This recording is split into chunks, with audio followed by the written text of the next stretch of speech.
The secession of 1/3 of the states. Today, half the people individually have seceded from our political democracy because they don't believe their vote makes any difference. Yeah, they're out there, and we got to go get them back. Now, those of us on the inside find it easy to fall into the complacent illusion that we're making change when we engage in politics and speak of change. But the growing skepticism and discontent in every corner of America with the party system and the refusal to vote on the part of the majority has to sound an alarm for all who care to listen. You know, and everyone watching knows, that effective government is breaking down, that the system is paralyzed, and that as a result, our society deteriorates. Even to convene here, the homeless had to be swept off the streets and out of sight. Tonight, 1 out of every 5 of our children is in poverty. Millions of their parents are laboring for $4.25 an hour. Men and women who've worked their whole lives are sitting idle as smug custodians of global finance move their jobs to Mexico. The air, the soil, and the water are poisoned for profit's sake. And the future of our grandchildren is stolen to pay for the most bloated arms industry ever to exist in a time of peace. And it's not right.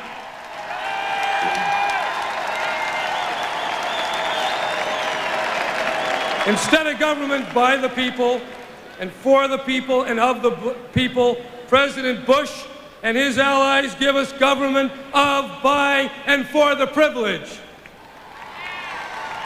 It's not citizens who carry the day, but the growing concentration of wealth beyond any boundary of nation or conscience and its influence over our governing institutions through money.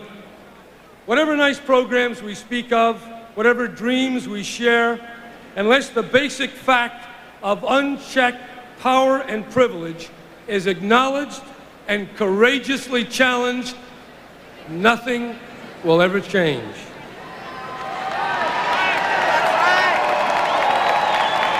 President Bush talks of AFDC, aid to families with dependent children, as though these thoroughly powerless people caused our present predicament. Yet he and his reactionary allies hypocritically overlook the real AFDC, aid to financially dependent corporations.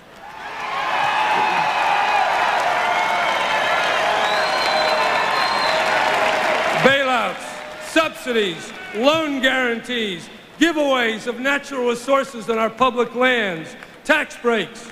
Just add them up. Tens of billions of dollars of federal welfare payments to well-connected corporations. It's far more than all the welfare mothers put together could ever dream of, much less obtain through the paltry payments they receive every month.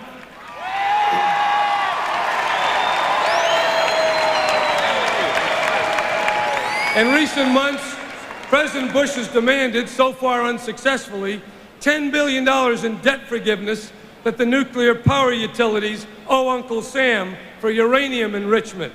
At the same time, Bush and his Republican allies are fighting against fully funding Head Start, the Auto Safety Agency, infant nutrition, immunization programs, drinking water safety programs, the Meat and Poultry Inspection Service, the Occupational Health and Safety Agency, and critical federal cancer prevention programs.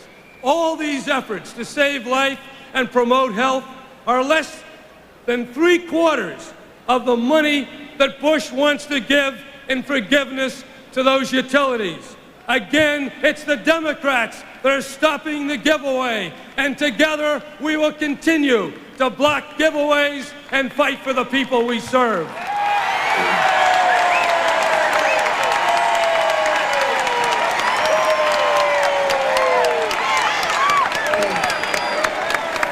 In the New Hampshire primary, a woman stood up at a town meeting and asked me about jobs for her unemployed neighbors.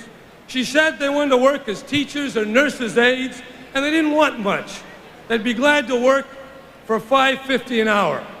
It shocked me when she stood up at that town meeting.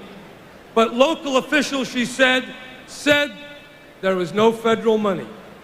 Yet the Resolution Trust Company of that same federal government was ladling out $600 an hour to pay one lawyer working a few dozen blocks from here to clean up the S&L mess that a lot of lawyers, investment bankers, and politicians created in the first place.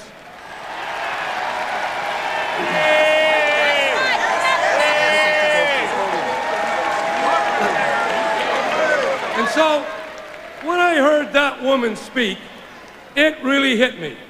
It was not lack of federal money, it was lack of her political power.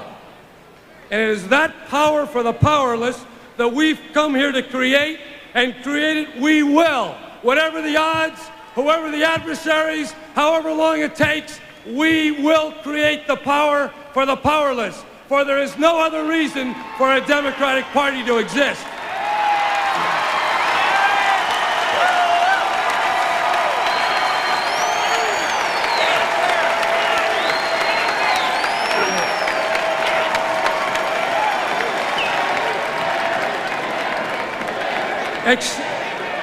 Except for the influence of power and money, how can we explain why high-priced corporate lunches are tax-deductible, but not the hard-earned tuition payments of struggling students? You tell me, because you know the answer. It's money. It's contacts. It's everything that's wrong with this country. Except for the influence of power and money, how can we explain the tens of thousands of homeless men and women and children on our streets, or doubled up in hallways for lack of federal housing assistance, when billions, and I mean billions, go to subsidized mortgages for millionaires? It's not right, and we've got to do something about it.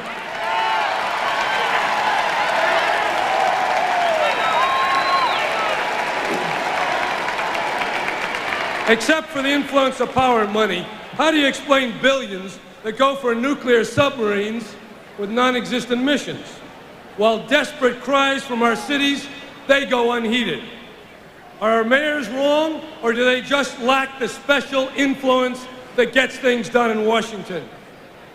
You know, the $1 billion the cities got a few weeks ago is less than 1 day of additional borrowing to our national debt that we do every day of this year. For many, many years, I believe that we could change politics through a series of changes, some small, some large, but all incremental within the framework of politics as we know it. Progressive appointments, more money for college scholarships, good environmental laws, urban assistance programs. Yet when I was governor, I'm sorry to acknowledge, wages toward the end started to fall. Factory jobs started moving abroad, and the numbers of the poor began to grow. 10 years later, South Central Los Angeles exploded. How I tried to make that system work as governor of California. And then, more recently as party chairman, I raised the money, we registered the voters, and what incredible campaigns with our statewide candidates devoting every working day to collecting thousands of dollars, sometimes tens of thousands of dollars from the top 1% of income earners, but always far removed from ordinary people. But victory, it still eluded us. So we were counseled to raise even larger sums to overcome the opposition and the voter indifference. But in my heart, I knew, and I know now, that the problem was not the lack of money. There's never enough, and there will never be enough to buy back the disappearing loyalty of the disillusioned. It's not there.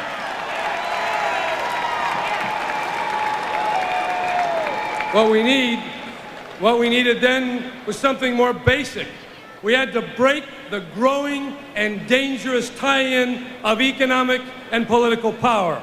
We had to save our souls as Democrats, return to our roots, listen to our ancestors, and once again fight on the side of the people who pay the bills and fight the wars but never come to our reception. Those are the people I want to fight for. I know you want to fight for them, and we have to start doing that as we walk out of here.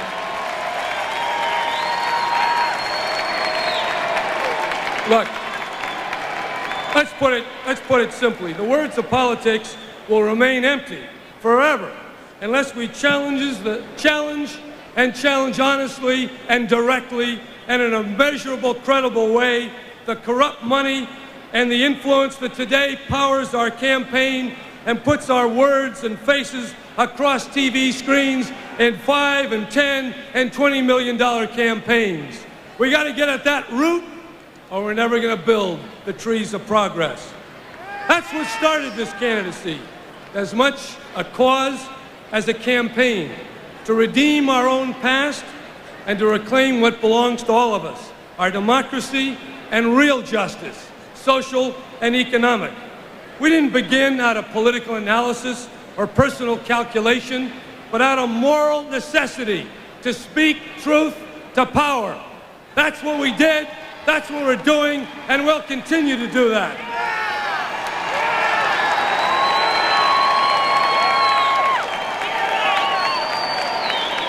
Our goal was to give people, especially those who stopped believing, a real choice and an equal opportunity to participate. That's why we limited donations to $100 and why we relied on an 800 number. We wanted people who had no access. They didn't know any particular person with power. We wanted them to take ownership of this cause. You see, I don't believe that our predicament can be resolved by the election of any one politician, even a president. The future will be determined not in the White House or in Capitol Hill alone, but it has to be won in every living room, in every company office, in every classroom, and in every neighborhood of America. What we need is not a campaign as usual, but a common cause to recast the nation's politics, revive our democracy, and reclaim our economic future.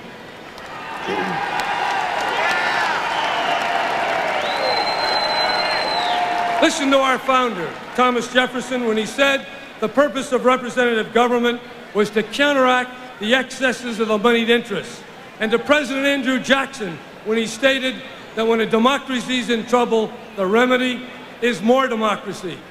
That's why every citizen in America should have not only the right, but the real opportunity to vote. And it's the responsibility of government to ensure that by registering every American. And that's why we have to fight to see that government does the job with all its bureaucracy and its computers. They know how to get our taxes. Why don't they get our votes and the votes of everyone in this country?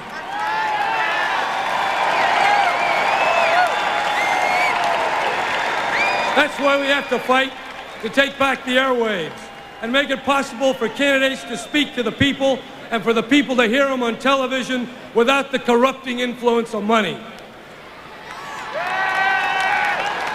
That's why we have to fight to take back our own post office so that candidates and parties and the people can communicate without mortgaging their future and their integrity to the special interests. That's a basic right. Why can't we make it free and available to those who wish to participate? And that's why we have to ban political action committees so people and corporations are put on the same level. And that's why we have to fight to ensure that the minimum wage, the presidential wage, and the congressional wage show we're all in it together.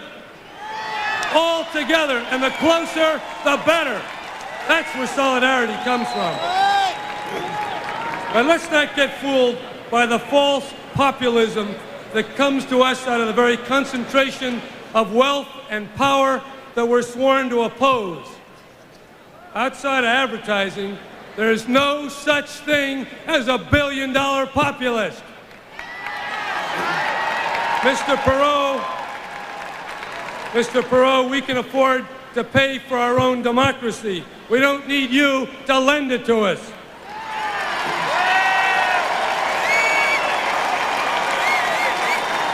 And with these tools to democracy, we're going to move to higher ground and restore the promise of democracy. And then truly, we'll be able to fight trade treaties that reduce wages and weaken environmental standards. And we can fight to assure that every child has a decent education, and every family a decent house, and every single American the health care they deserve. And we can fight to see that we have an environment that isn't poisoned, but depends on clean, renewable energy that the people of this country make for themselves.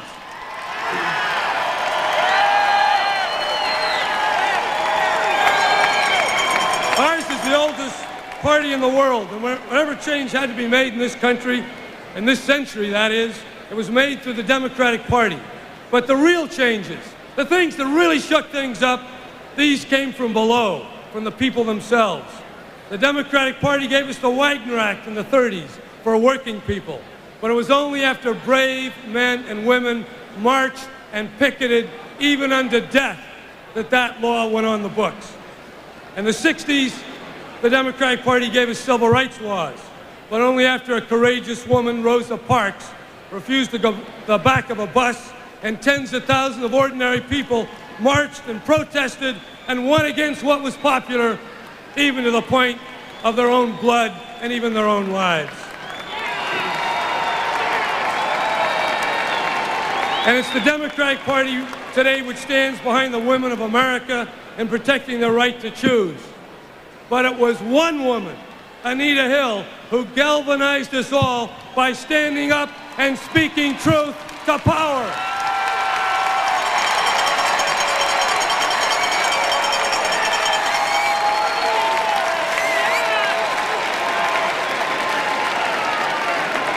And it's the Democratic Party which has the courage and the decency to champion in its platform the rights of gay and lesbian Americans.